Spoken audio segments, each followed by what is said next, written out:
so let's finish up on Othello, page 70. I mean, not the play, the character.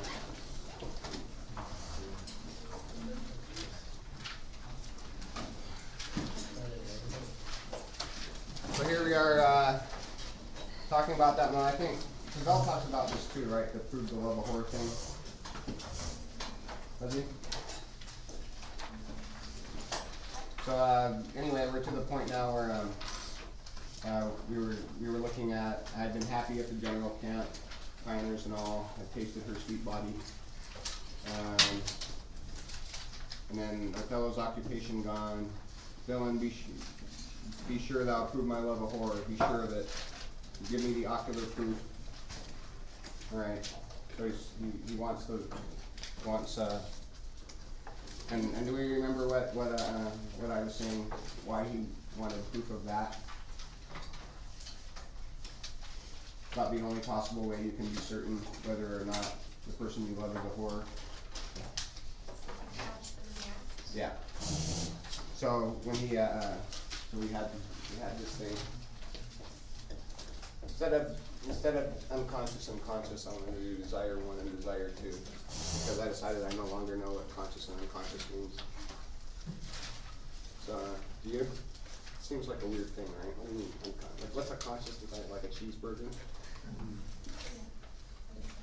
Still want a cheeseburger from the first day of class. So this was content. But content is dependent on certainty.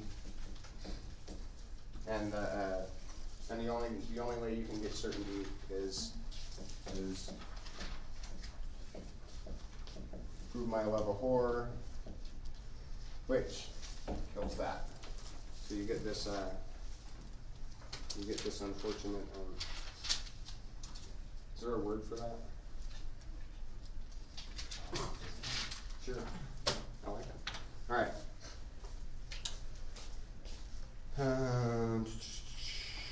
Okay, so let's look at line 390 on the next page.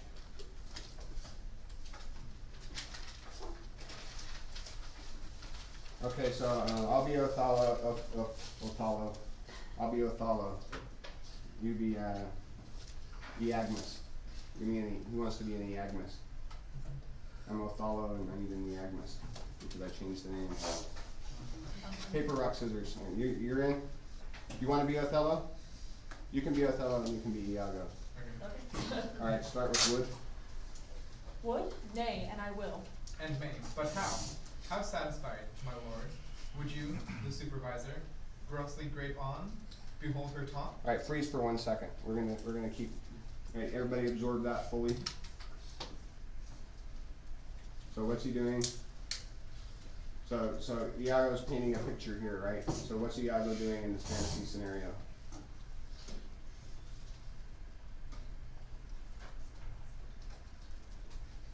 So he's supervising the grossly gaping on, right? This is exactly the scenario from the unmentionable lecture, the unmentionable thing. The unmentionable lecture. This is exactly. I mean, that could be stage directions. Please continue. Death and damnation. Oh. It were a tedious difficulty, I think, to bring them to that prospect. Damn them, then. If ever mortal eyes do see them bolster more than their own, what then? How then? What shall I say? Where is satisfaction? It is impossible you should see this. Were they as prime as goats, as hot as monkeys, as salt as wolves in pride, and fools as gross, as ignorance made drunk? But yet, I say, if imputation and strong circumstances, which lead directly to the door of truth, will give you satisfaction, you might have it. Give me a living reason she's disloyal. Okay, thank you. So that's fun, right? So give me a living reason she's disloyal. So he's getting all amped up from the. So Iago's painting this fantasy porn scene, right, of Desdemona getting topped, and not only is she getting topped, it's pretty hot topping, right?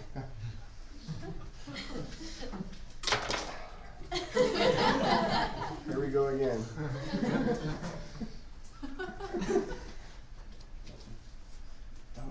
All right, Daniel, if you can not say it, then you get an extra martini tonight. Okay. So it's impossible. You should see this. Were they as prime as goats, as hot as monkeys, as salt as wolves in pride? So this is that. Again, do you remember the lecture that I told you to forget? Yeah, that's pretty much right on, right? Okay. See how not completely. That wasn't a digressive lecture. It was just embarrassing. And then so Othello's response. He gets put. You know, he's seated. The fantasy picture is painted. We've got this hot monkey goat sex going on. And then Othello's response is, just prove it, man. So, you know, like, just, he wants it to be real. Or something, I guess. I mean, does somebody want to give me a different reason, or give me a living reason she's disloyal? Well, like, they're that. Like, why, no, it can't be so. Or, I hope you're wrong. Or,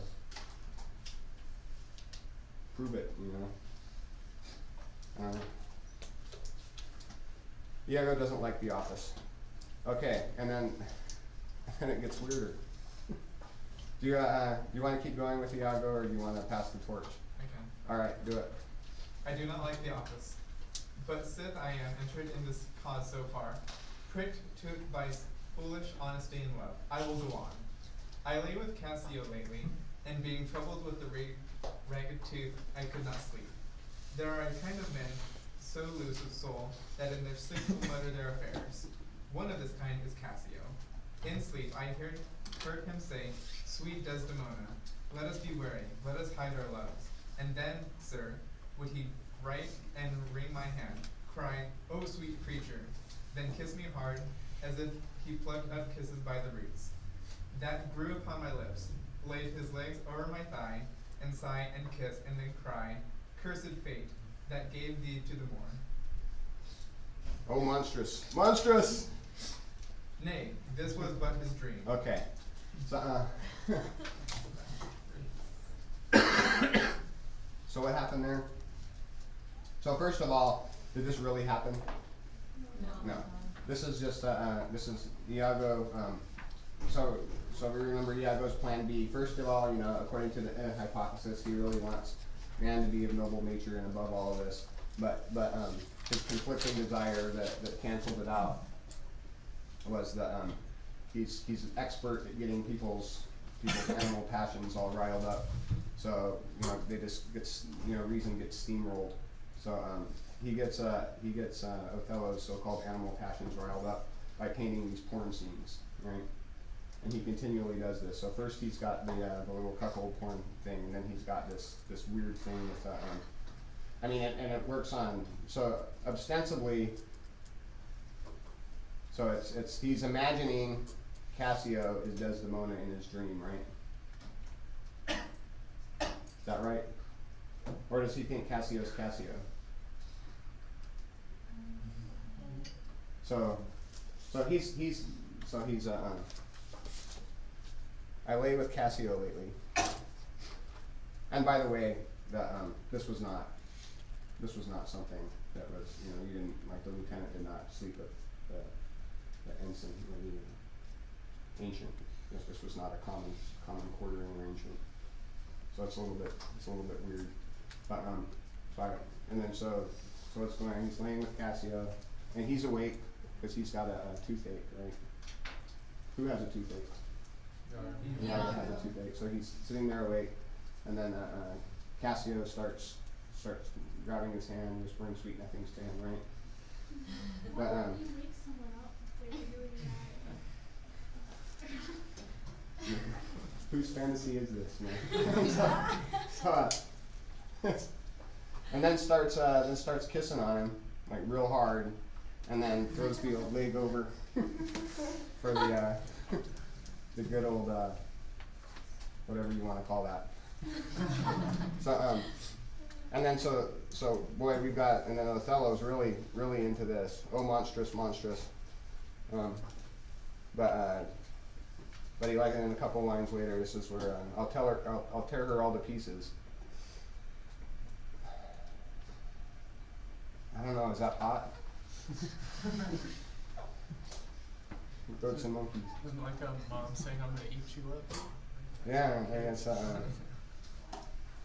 don't know. I'll, Expressing the intense emotion. so, my reading of this is, you know, so we've got this, I call it a quasi-gay porn scene. Because I say it's not really gay, it's more like transvestite gay. And apparently transvestite, this is something else I learned from that book that I'm never going to read again.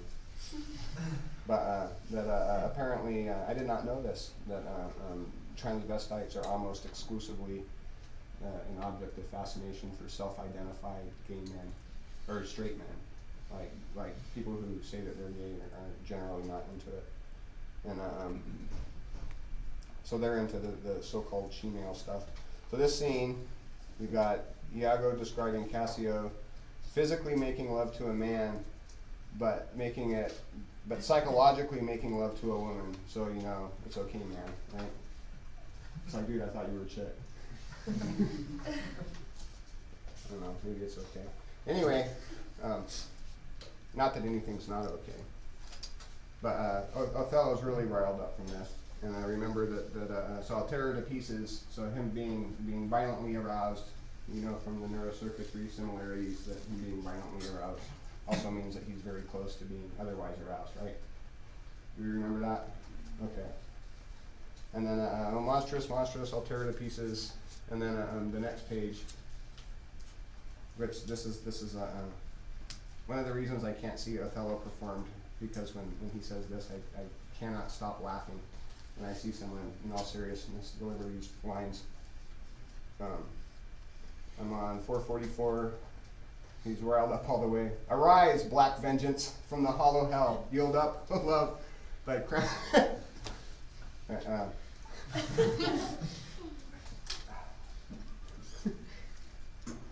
O love, thy crown and hearted throne, to tyrannous hate. Swell, bosom, with thy fraught, for 'tis of auspices, tongues. So, arise, black.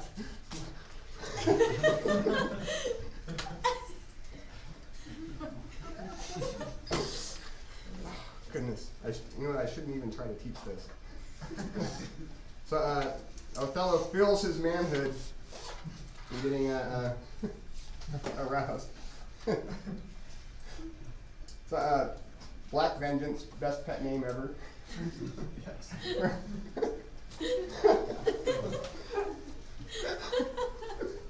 See? Sober up. This is Shakespeare. This is serious stuff, man.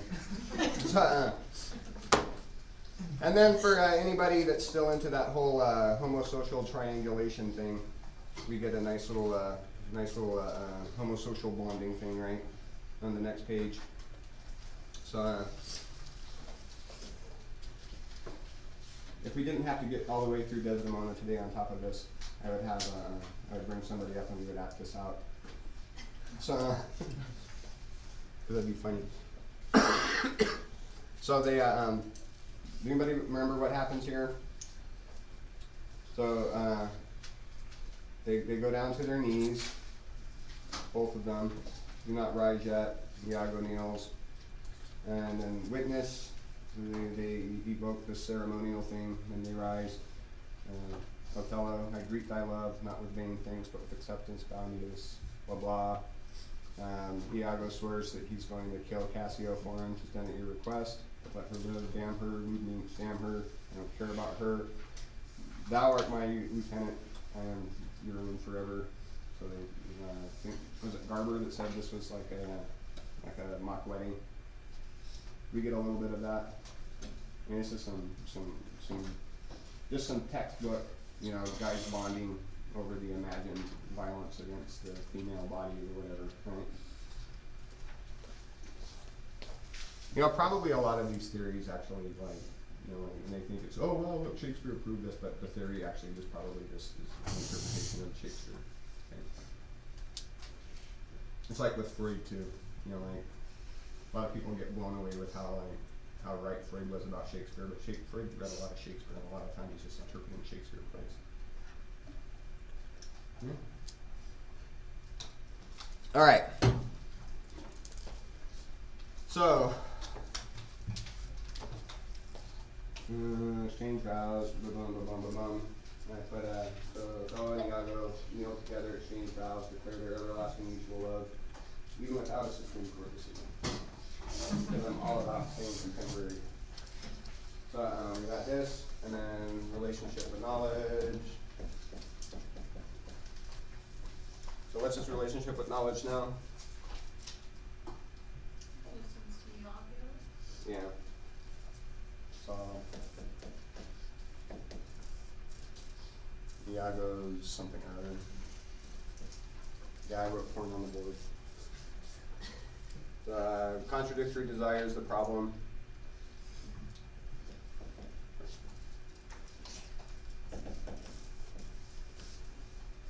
Wow, that's the best handwriting ever. And contradictory desires. And then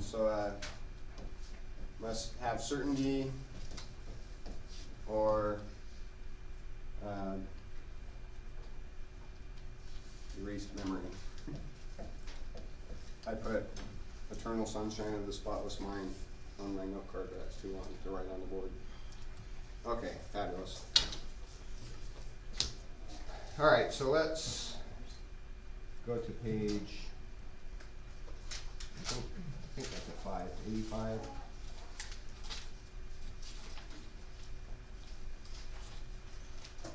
Or no, let's go to 83 first. All right, so beginning of Act 4. So here we have the bros again. And then Iago just bringing it up slightly in conversation. Well, you think so? Think so, Iago? And then this is the weird, the echoing thing is another fun thing to look at, but we're not going to. What, to kiss in private? An unauthorized kiss? Or to be naked with her friend in bed an hour or more, not meaning any harm? Naked in bed, so I mean, what's he talking about here? He's just, anyone, is he talking about something that he saw? Is he even pretending to be talking about something that he saw? He just completely dropped the pretense here. He's just, just imagining, just throwing out imaginary scenarios of just naked people lying in bed not doing anything. What has that to do with anything? He's not making any claim that they did this. He's just throwing it out there, just toying with the poor cat. And then does this great rhetorical trick where he equates the handkerchief with her virtuousness, and then she would just throw the handkerchief down. She would just throw her arm down, and it works because Othello's not that stupid though, right? This is where I think Cavell might be onto something, because I feel like that Othello's just not that stupid. That like he wouldn't fall for this unless he wanted to. Unless we're all that stupid. I guess that's kind of the point, huh? Alright,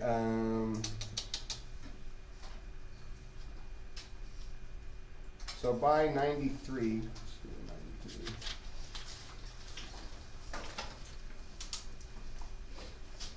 oh yeah, this is where he, so Iago's now turned the coolest, most level-headed and rational human. As Desdemona says, he's incapable of jealousy, remember, to a blubbering idiot that smacks his wife in polite company. So, yeah, that's awkward, right? I know that when I go to the other professor's house, the senior professor, and he smacks his wife at dinner, it's awkward.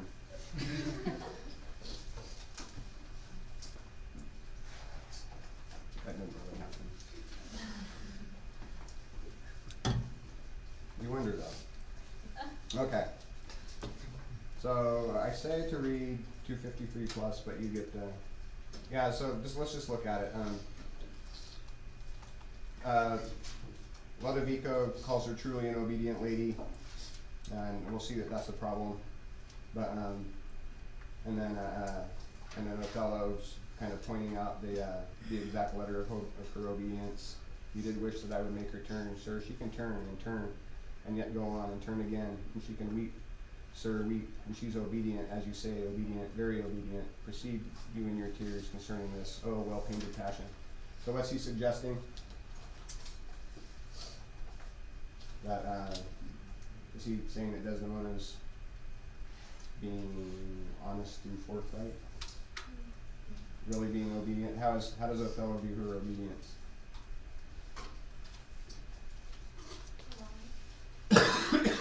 Yeah, she's acting, right? And then finally we have Desdemona exits. Cassio shall have my place. So that's loaded, right? Cassio shall have my place. What does that mean? All right. In the matter of the state, what does that mean? Yeah. In personal matters, what does that mean? Yeah. And sir, tonight I entreat that we may sup together. You are welcome, sir, to Cyprus. And then goats and monkeys. Remember where goats and monkeys was from? So what's he picturing in his head as this is happening? Yeah, having the hot goat and monkey sex, right? But see, what he needs to do is be more specific, because if he's talking about chimpanzees, as we know, that's one thing. And if he's talking about bonobos, it's something entirely different. I don't think they knew the difference between chimpanzees and bonobos back then. Any history of science people in here? No? Okay. Fine. I guess that's my job. Alright. And then, yeah, okay, that's fine. Let's go to...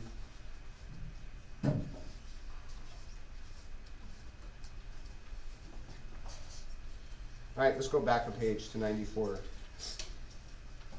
I guess that's not a back a page. Let's go forward a page to 94 for a few pages.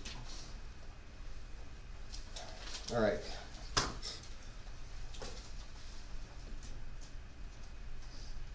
So this is when Othello is sort of grilling Emilia, and then Othello's, what did they never whisper? Whisper's an important thing. Remember whisper. Everybody whisper, whisper, whisper, whisper, whisper, whisper, whisper. Okay. And then so Emilia's doing what? Selling Desdemona out, lying on behalf of Iago. What's she doing? Backing Desdemona out. Yeah. And then Othello's response is sort of, how would we characterize Othello's response? Let's look at something he says. He says, that's strange. What, did they never whisper? Willful denial. Willful denial. Anyone got something else from that? He always seems very stubborn. Okay. Because he has it in his head, like, it's not that strange as in, oh, maybe not. But more of a that strange as in how is she doing it? He's trying to figure out how she's cheating on him. It's a nurse in his head. Yeah. I guess that kind of goes along with it, with what Blake was saying too. Yeah.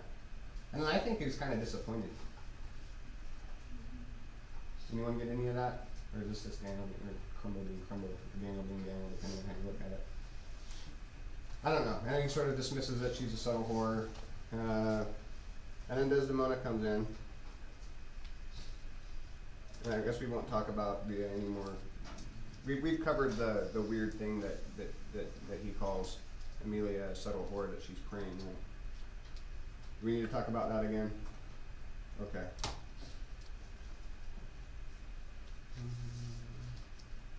I wonder if that was a confirmation bias thing. I looked up and I just saw one head shaking, so because I didn't want to talk about it, I used that to confirm.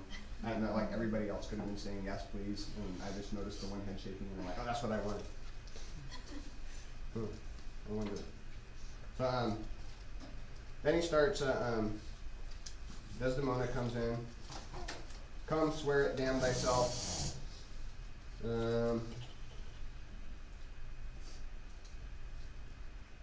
Let's go 80 through the end of the page. Can I get a Othello and a Desdemona? Give me a Des. Give me an Othello.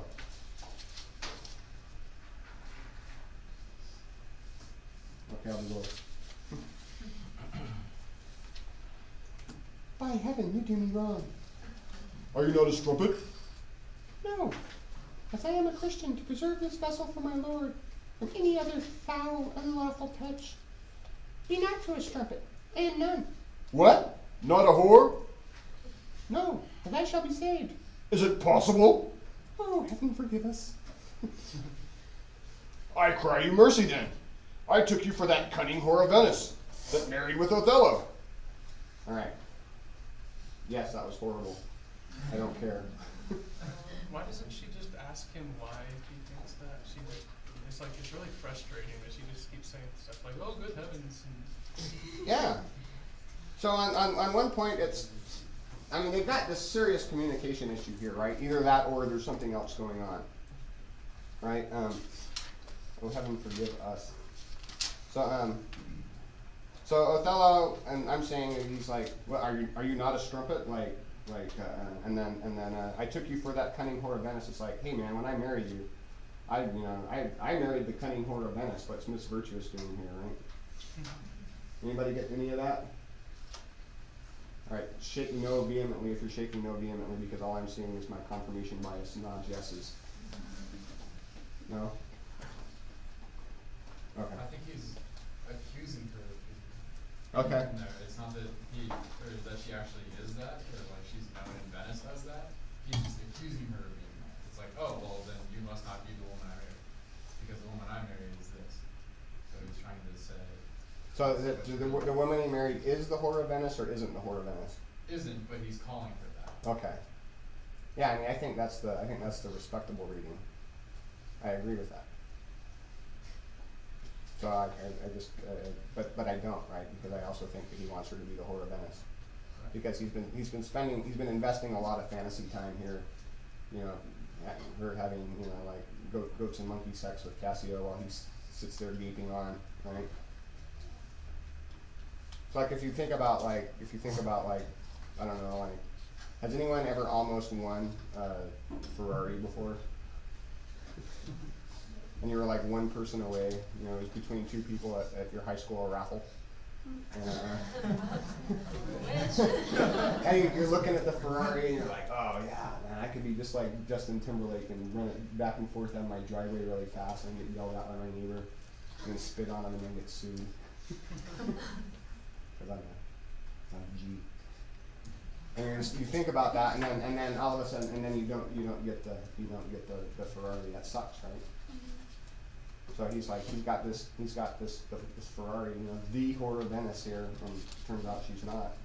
It's gotta be very disappointing. What? Not a whore? So yeah, I think that Mr. Rose's reading is probably more right. But no, not more right, just right also, I guess. Okay. So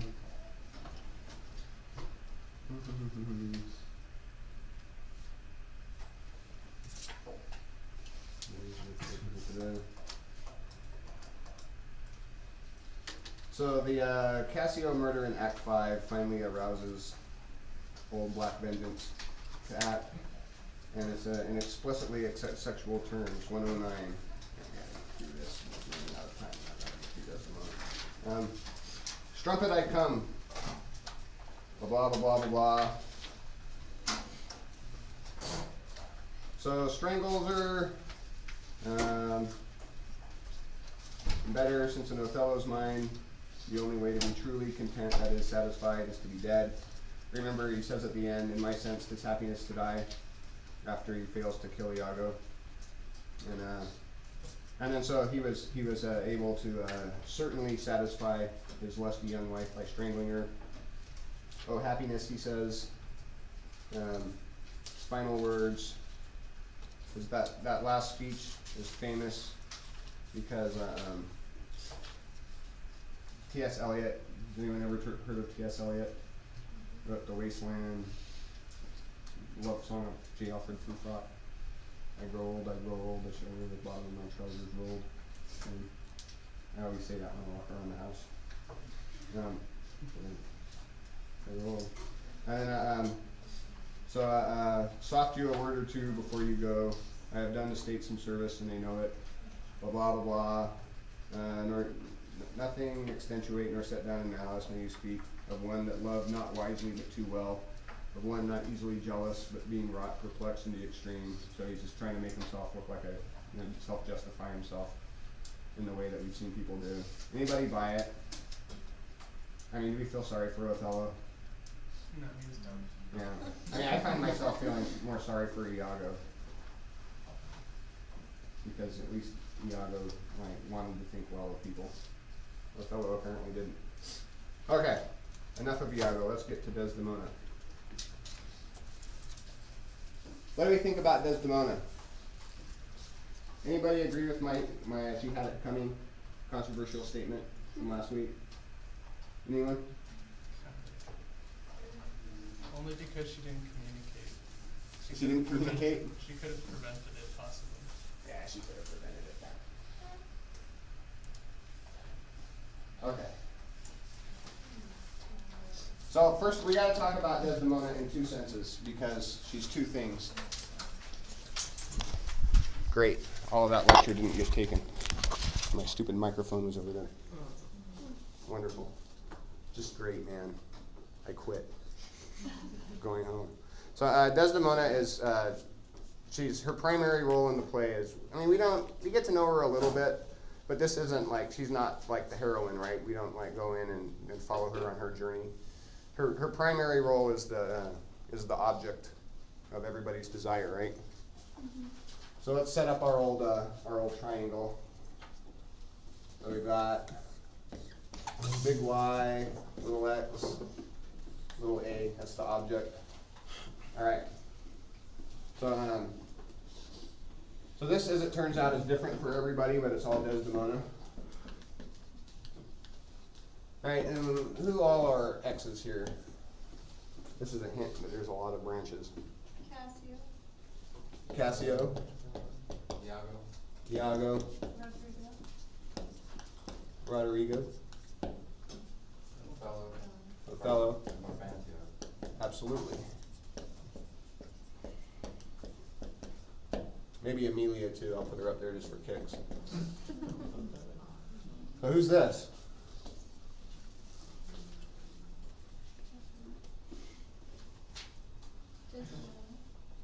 Maybe. I can't think of anything better. Let's just leave it blank. I mean, like for Othello, it's Cassio. For Roderigo, it's Iago. For Iago, it's I don't know who. For Cassio, it's Othello. For Brabantio, it's Othello. But nobody thinks that they're that, right?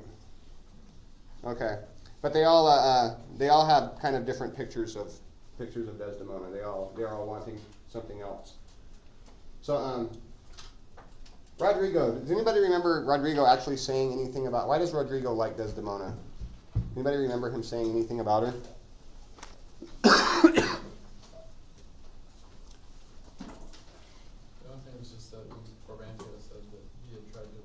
Yeah, we don't know what he's into with her, right? Yeah. We just know that he's into her. Maybe just because he can't have her. Yeah, possibly. I think we're in the land of speculation here. So we don't know what Roderigo's Desdemona looks like. What's Cassio's Desdemona look like?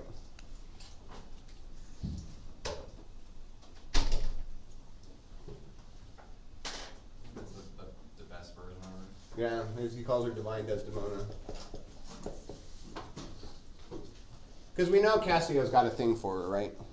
I mean, we don't know if he'll ever act on it because he's got his hooker, right? That he has no intention of marrying. Right? Do you remember that conversation? When he's joking with, but of course he's joking with Iago. Who knows what he really thinks? But a lot of people usually read this as he's got that whole old virgin whore dichotomy thing, where Bianca's his whore that he uses, and Divine Desdemona is held up as the extreme of purity.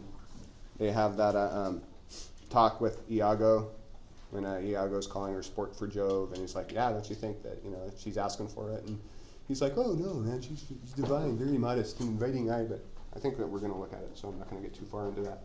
But he also, at the same time, has some sort of inappropriate imaginings of. In that same scene I was talking about, he's very much picturing her with Othello, making the sheets merry or whatever. So divine Desdemona / porn actress. Okay. All right. Othello.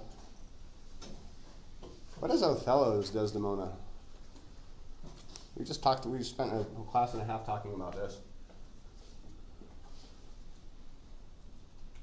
So on the one hand, this, Whore of Venice, something else. Well, he's got the Madonna horror thing working too. Yes, very much. And Rob Montio, I called him Barb Montio. Freudian slip. Vestal version kind Slash. The white ew. Yeah, the drugged whore. Uh-oh. Starting to see a pattern here.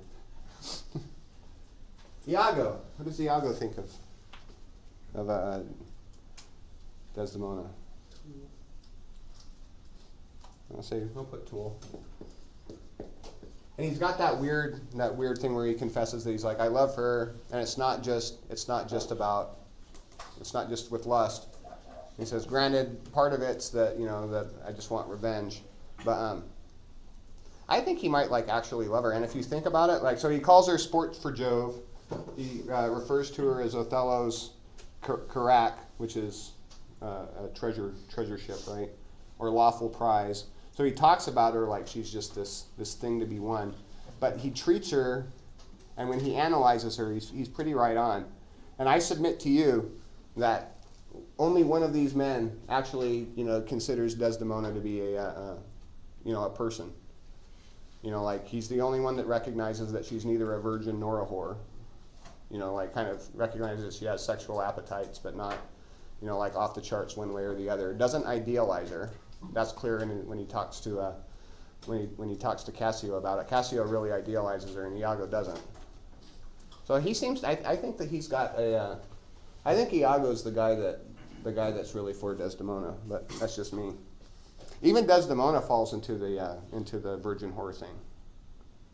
When you think about it, right? So why would Iago make up all these lies about Desdemona if he cared about her and she was happy with Othello? Why do we do the things that we do? Yeah, I don't know. I could be wrong. So that's Desdemona as object, and then Desdemona as subject. This is our subject chart.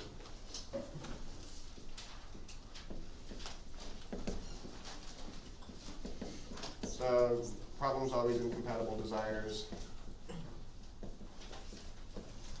What does Desdemona want?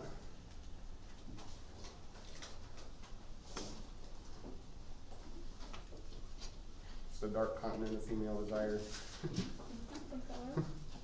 Othello? Sure.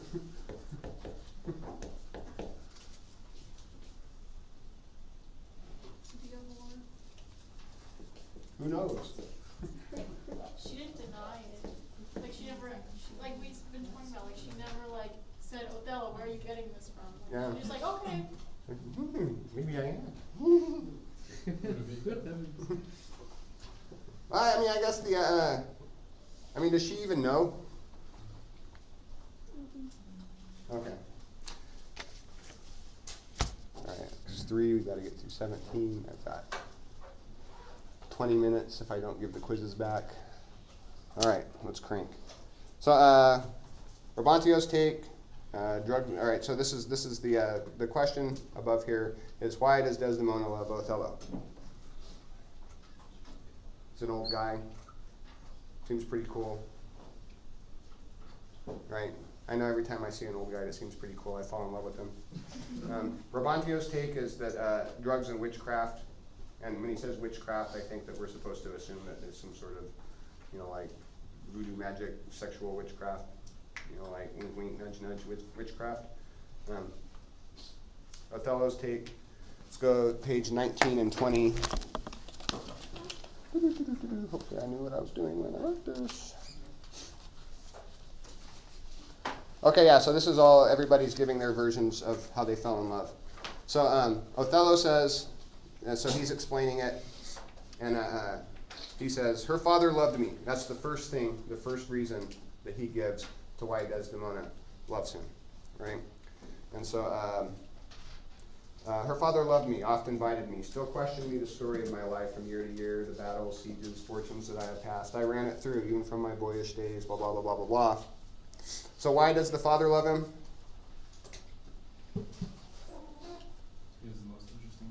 He's the most interesting man in the world. He's got these super cool stories. And so invited me in to tell him stories. And then we look at the next page, and why does Desdemona love him? According to him. Awesome stories. Yeah. Yeah, so, and with she'd come again, and with greedy ear devour up my discourse. So they, yeah, that she wished that heaven had made her such a man. So, so how would we characterize Brabantio's love for Othello? It doesn't, I mean, is it sexual? Is it? It's like a man crush. Yeah. It's like the way that it's the way that we all feel about the most interesting man in the world, right? You're like so I guess the question is, like it's to the old mimetic desire thing. Like he doesn't want him, he wants to be him, right? So how do you do that? Yeah. If So But the question that I want to raise here is what kind of love does Desdemona have for Othello? Sounds the same, like she wants to be him. Yeah. She says right here, yet she wished that heaven had made her such a man. So we can read that as made such a man for her, but that would be saying something different than what Othello says, right? So yeah. So let's go to Desdemona's desire graph. So we put Desdemona in the X position.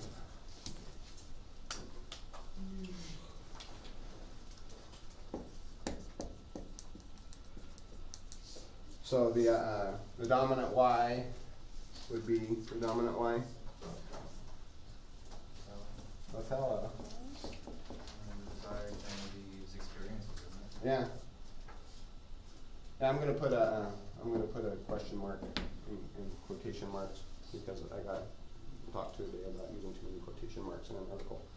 So I'm gonna put everything in quotation marks. So yeah, so we talked about that. Perfect. Yeah, if we can trust Othello, then that. But the weird thing is who do you think was the dominant Y before Othello? Yeah. And we remember from Brabantio's tragedy on one of the first days we talked about this, that she, and we see it right here on page 21, she specifically explains her act as in terms of, Dad, I'm replacing you. And so we got, yeah. And then Othello's replaced, or Othello replaces Brabantio. And so it's just sort of this, you're my daddy now. And I put "ew" here because my roommate in college's girlfriend would scream that in the middle of the night and just wake up the whole house. And you're just, ugh. See, I mean, that was a real cringe. That was like the real thing. Anyway, so there's surely a lot of reasons, Freudian and otherwise, that she would, unconsciously, consciously, whatever, sort of code her relationship to men through the model of fatherhood. But note how different this situation is to, remember Hermia from Midsummer Night's Dream, who was in this exact same situation and sort of got the exact same outcome, right? But hers was a very, very different. She makes the same choice very differently. Lysander is no Othello, to say the least. So do you remember Hermia's love-sustaining strategy? We talked about the different strategies. We made up obstacles. Yeah, making up obstacles, right? So we call this deferral. Okay, so this is the fantasy object becomes the obstacle that sustains the comedy and prevents consummation. That's why, that's why Pyramus and Thisbe were kissing the wall, and like once the wall was gone, it was tragic. And then Helena's strategy is the same thing but more fun. And is this what Desdemona does? No, she does something different. Do you remember the other strategy for sustaining desire in Midsummer Night's Dream? The Theseus strategy? So we got the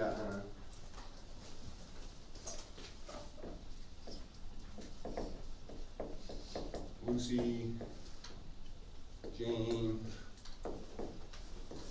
Betty, Jeff, etc. Right? Yeah. So just you attain the object of desire, and then notch in the bedpost, notch in the bedpost, notch in the bedpost, notch in the bedpost. So does maybe. I mean, I honestly don't think that there's any evidence that she ever slept with Brabantio, but so it'd be a different thing. So so common sense suggests, and they've done the bus studies seem to confirm that this is not an uncommon male strategy, for all the reasons we discussed. Women, of course, are no strangers to using the same strategy, but for a variety of biological reasons, which we've discussed, and cultural reasons, which we haven't discussed as much, but famous double standards for adultery in most, not all cultures. It's more difficult, less common, and more stigmatized when women do this, right? I think about like George Clooney, right? Serial dates a lot of women, right? And everybody kind of thinks that he's just kind of cool, right?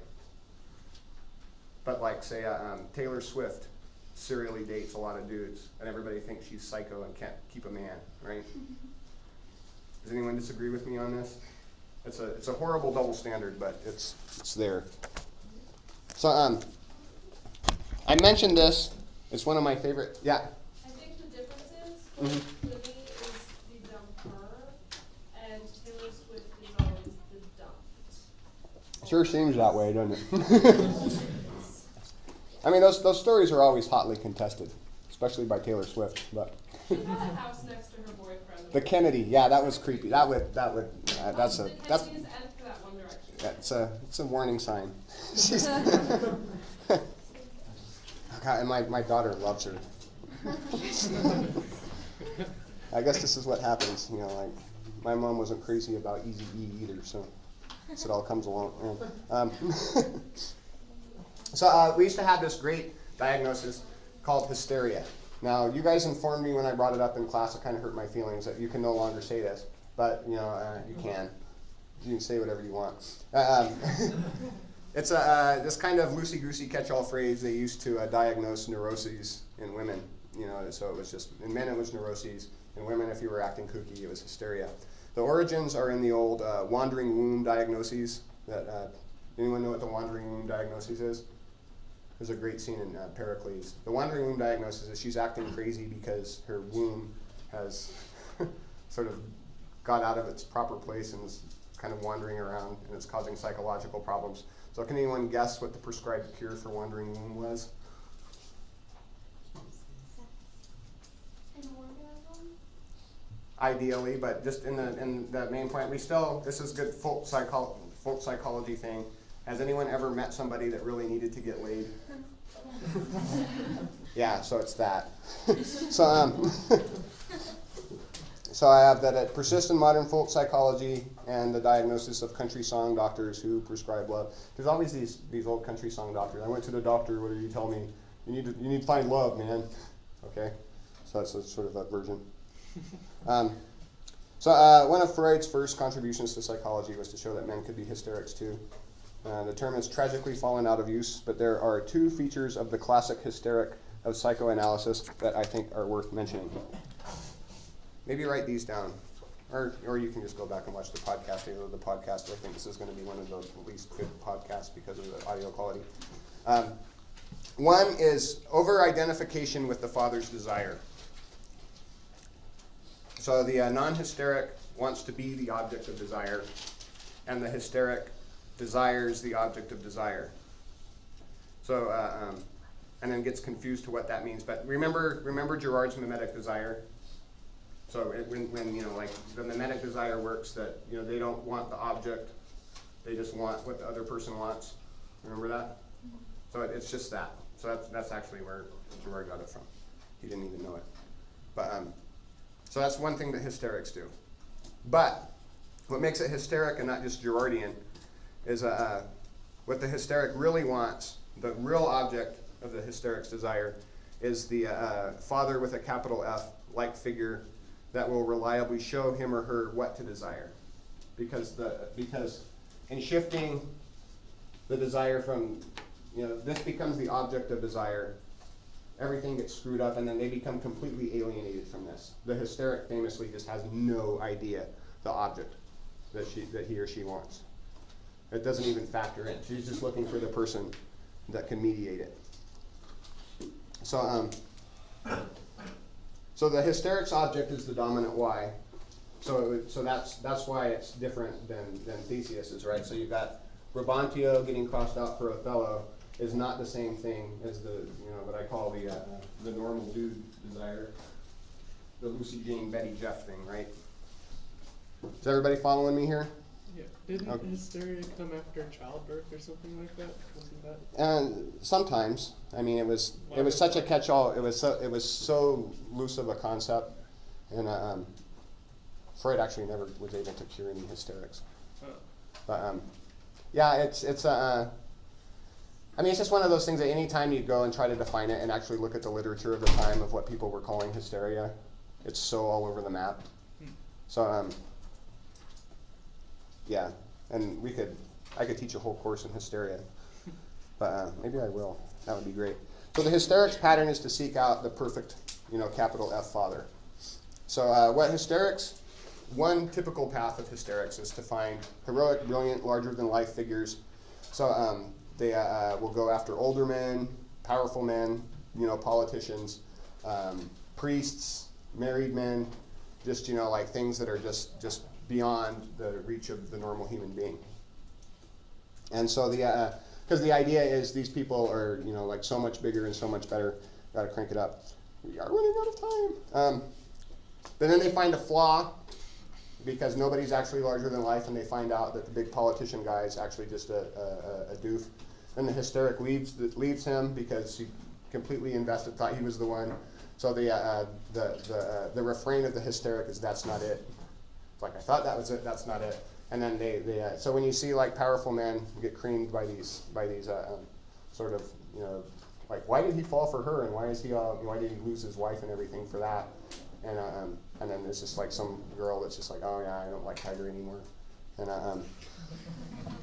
that's how that happens. So again, why does Desdemona love Othello? Let's go to page 23, where she says that I love the more to live with him. My downright violence. So this is her.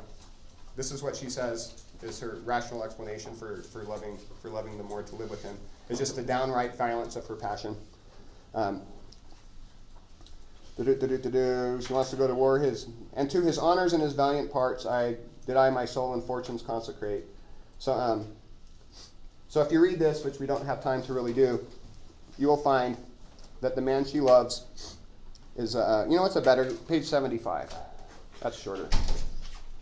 This is where she says, but my noble Moor is true of mind and made so no such baseness as jealous creatures are, that word to put him to ill thinking.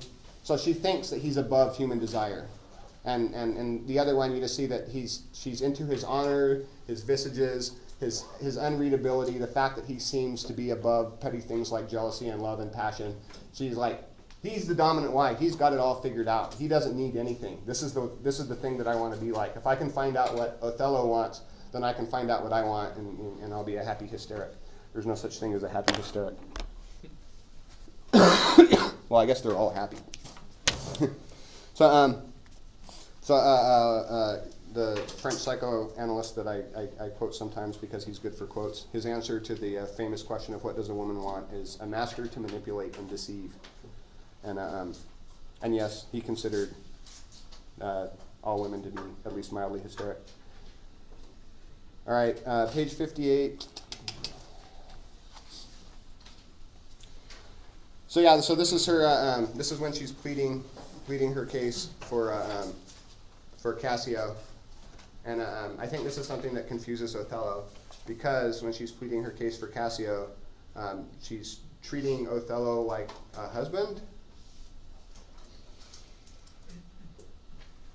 or like maybe a little kid. Like, I was thinking she keeps nagging him. Well, how about now? How about now? He's like, leave me alone. I don't want to talk about it. You know, she's like a spoiled kid with an indulgent dad, right? So if you read this, 58 and 59 might be on the test. Her relationship with Othello is like she's like a teenage girl trying to manipulate an older man, slash father, but she's a teenage girl and Othello's an older man. So this is more of a father-daughter relationship. So it's like a child begging for ice cream. She's got very, like childish, lover-like impatience. Like a teen girl begging to be allowed on a date. And then Othello gives in on 75. Prithee no more, let him come when he will, I will deny thee nothing. Gross.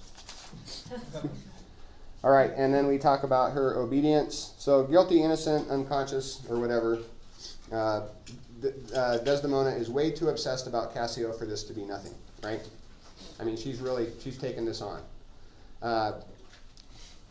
But as she points out on line 89, which I guess is on the next page, I am obedient. And she's kind of kidding, like she's nagging, crossing the line, and you can tell she probably did this with her dad. But I'm obedient. You can't say I'm not obedient, and that's the thing that we saw later comes and bites her in the butt. And so what does she mean by obedient? Is it sincerity in the heart, obedience? We know what Othello thinks from later, but here in this case, where she's deliberately not being obedient, but stepping back finally just for a little while and about to commence again. Is that really being obedient? Like if my dog Gushy does that, should I be satisfied? No. So let's revisit this real quick. Desire 1 is to have Othello, your father. Desire 2 is to be Othello / father. Incompatible desires. Let's go to page 98. We know what this. Oh yeah, and her relationship with knowledge. What's her relationship with knowledge? This is huge, especially toward the end. Claims ignorance. I know nothing. What's a whore?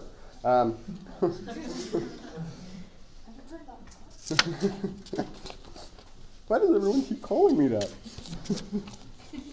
Why does everyone keep telling me to shut up?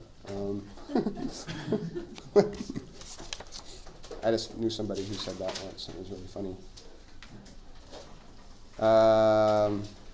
The awkward my lord moment with Desdemona. She's stumped lordless without feeling, calls for wedding sheets and Iago. That's weird, right? Prithee tonight, lay on my bed my wedding sheets, remember, and call thy husband hither. Okay, weird. We can go into that, but we don't have time. Cannot say whore, but does on page 99 plus. Where she says, I can't find it, but she says, I can't say the word whore. But she says it. And then yaps 104, yaps about a bunch of love cliches while interrupting herself. This is a great moment. My love so doth approve him that even his stubbornness, his cheeks, his frowns, prithee unpin me, have grace and favor. So this tells me that she's not being real sincere here. Then below, this Lodovico is a proper man. The next page, she discovers adultery. So after she says Lodovico is a proper man, just mysteriously, are there really women that sleep around on their husbands? Uh-oh. All right, at the end, she sings the willow song. But who's she singing the willow song for her? If you read the willow song carefully, it does not apply to Othello. It applies to her imaginary relationship with Lodovico.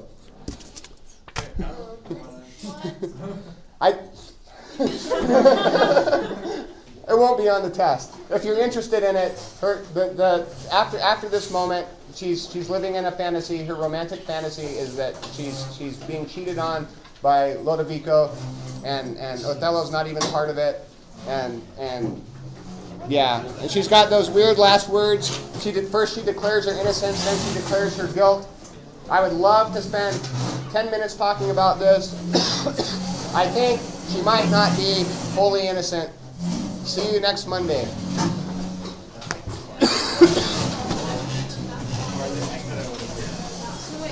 That doesn't mean that she deserves to die. But she is guilty, as we all are. Yeah. So when we had this thing. Instead of unconscious and conscious, I'm going to do desire 1 and desire 2. Because I decided I no longer know what conscious and unconscious means. So, do you? Seems like a weird thing, right? What do you mean unconscious? Like, what's a conscious desire? Like a cheeseburger?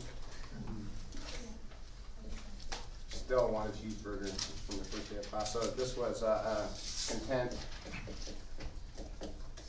But content is dependent on certainty. And the only way you can get certainty is prove my love of horror, which kills that. So you get this unfortunate. Is there a word for that? Sure, I like it. All right.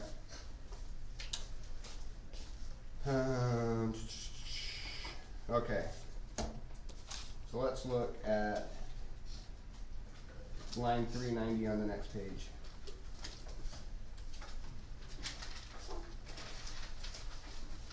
Okay, so I'll be Othello. I'll be Othello. You be Iagos. Who wants to be an Iagos? I'm Othello and I need an Iagos because I changed the name. Paper, rock, scissors. You're in? You want to be Othello?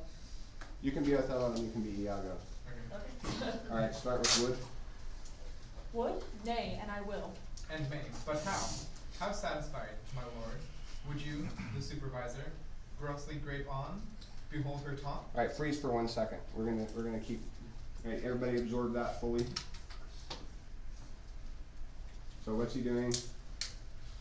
So Iago's painting a picture here, right? So what's Iago doing in this fantasy scenario?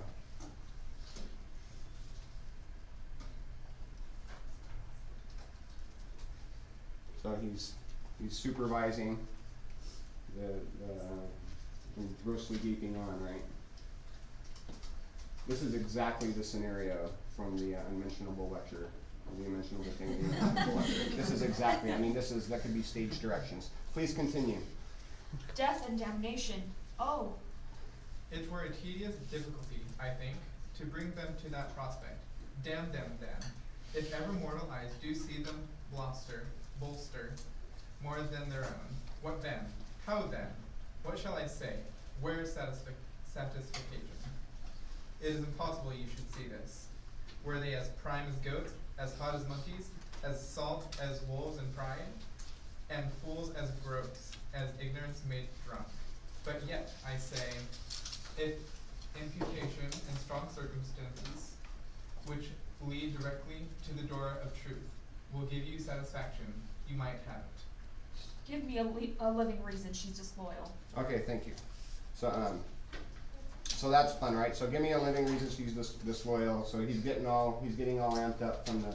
So Iago's painting this fantasy porn scene, right, of Desdemona getting topped, and not only is she getting topped.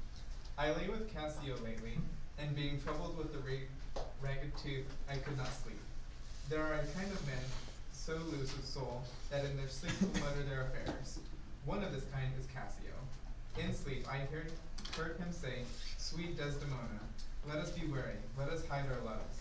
And then, sir, would he write and wring my hand, cry, "O sweet creature," then kiss me hard, as if he plucked up kisses by the roots.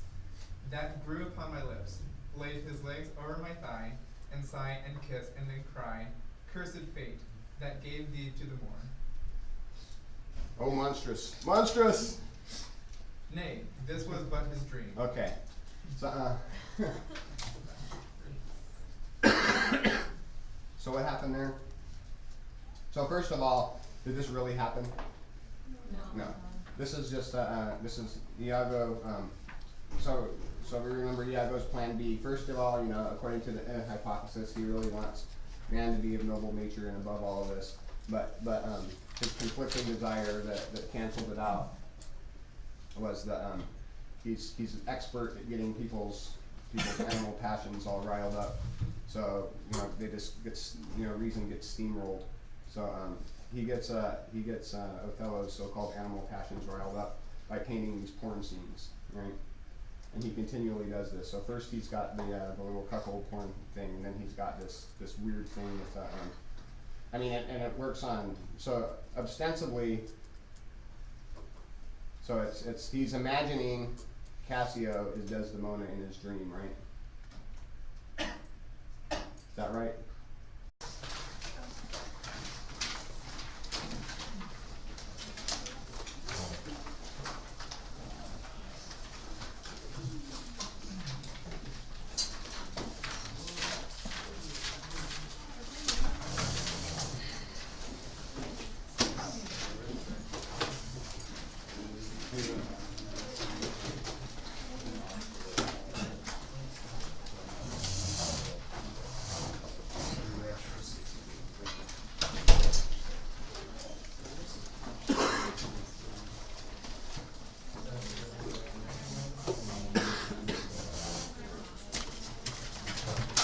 Alright, so let's finish up on Othello, page 70. I mean, not the play, the character.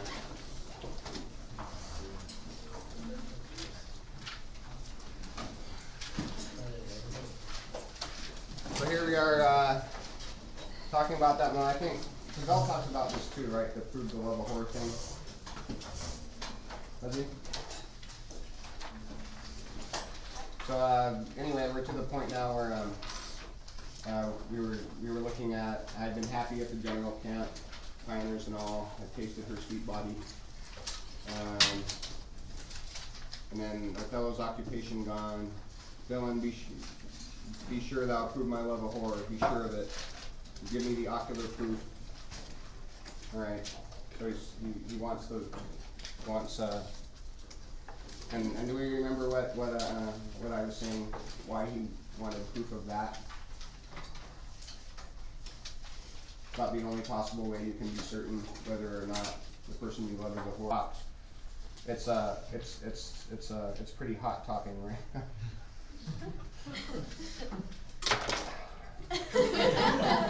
Here we go again.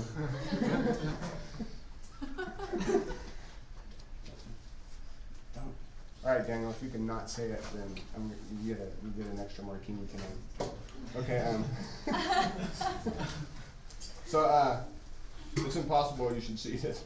Were they as prime as goats, as hot as monkeys, as salt as wolves in pride? So this is that. Again, do you remember the lecture that I told you to forget? Yeah, that's pretty much right on, right? Okay. See how not completely. That wasn't a digressive lecture. It was just embarrassing. And then so Othello's response. He gets put. He's seated. The fantasy picture is painted. We've got this hot monkey goat sex going on. And then Othello's response is, just prove it, man. So, he wants it to be real. Or something, I guess. I mean, does somebody want to give me a different reason, or give me a living reason she's disloyal? Like they're that. Like why, no, it can't be so. Or, I hope you're wrong. Or, prove it, Iago doesn't like The Office. Okay, and then it gets weirder. Do you want to keep going with Iago, or do you want to pass the torch? I can. All right, do it. I do not like the office, but sith I am entered in this cause so far, pricked to by foolish honesty and love, I will go on.